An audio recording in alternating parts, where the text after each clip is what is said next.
Hi everyone. My name is Bruno Munoz, and this is my video discussion board assignment, Survival of the Sneakiest. For question number 1, what does fitness mean in evolutionary terms? It's the ability to reproduce successfully and contribute offspring to future generations. When it comes to crickets, what does fitness mean? For crickets, fitness is the variety of successful traits passed on to future generations, either effective mating calls or the sneaky approach of intercepting potential mates of the male callers.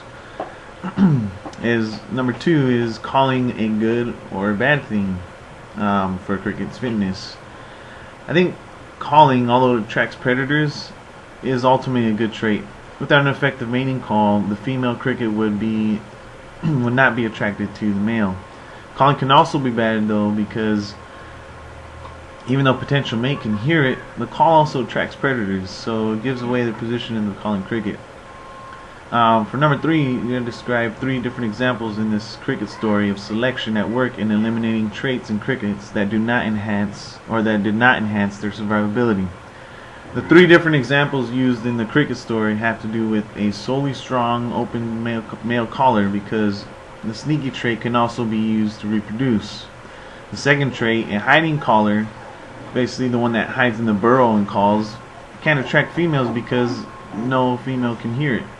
And having solely a sneaky trait is a third trait that doesn't enhance survivability, because if all crickets were sneaky, there would be no females that would be attracted to them. For number 4, question is, ultimately, would you say that the natural selection occurring in the story is stabilizing, directional, or disruptive?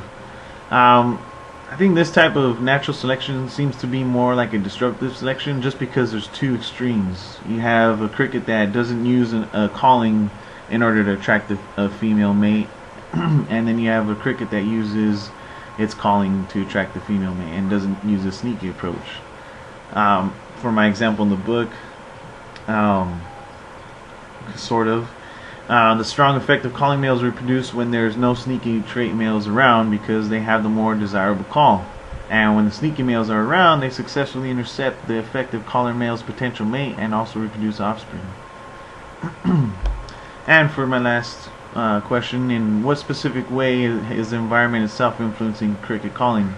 For this one, I wasn't quite sure how to answer it, but at the end of it, for the extra cricket, there was the environment of heat. So the higher the temperature, the more calling that a male cricket does. So in that sense, the environment is influencing crickets to be to use more calling when it's hotter.